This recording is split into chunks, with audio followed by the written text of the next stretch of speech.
To watch what happened in the White House would make your jaw drop. We Democrats believe in infrastructure.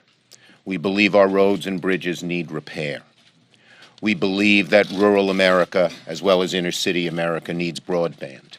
We believe that to bring clean, new energy around the country, we need a power grid, modernized and updated. We believe in modernizing our transportation fleet with electric cars. We believe in all these things. And so, despite signals in the previous few weeks that he might not be serious, we went forward. We came here very seriously.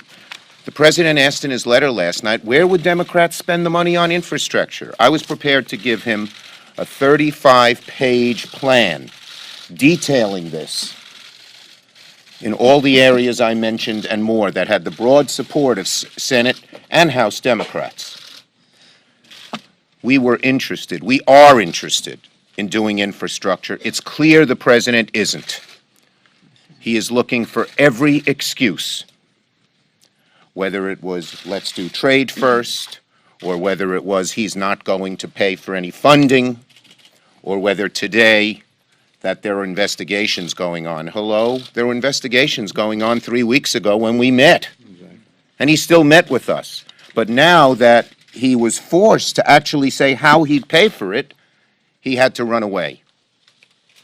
And he came up with this pre-planned excuse. And one final point, it's clear that this was not a spontaneous move on the President's part. It was planned. When we got in the room, the curtains were closed. The President, there was a place for him at the front so he could stand and attempt to tell us why he wouldn't do infrastructure.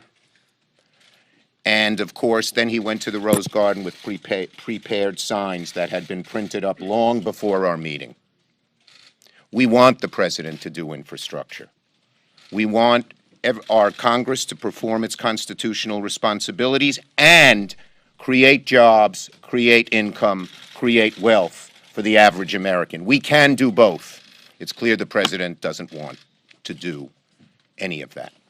We had hoped that we could give this president an opportunity to have a signature infrastructure initiative to create jobs, to improve the quality of life, to just do so much for our country on the ongoing, not only the jobs it created by building, but the commerce it would promote.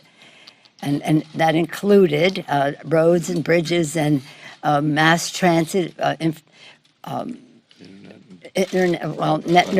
broadband into rural America and other underserved areas, clean water, wastewater, all of the things that have enormous needs. The American Society of Civil Engineers says it's in the trillions, the deficit we have.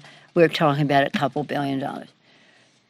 For some reason, maybe it was lack of confidence on his part that he really couldn't match the greatness of the challenge that we have. Wasn't really respectful of the Congress and the White House working together. He just took a pass, and it just makes me wonder why he did that. In any event, I pray for the President of the United States, and I pray for the United States of America.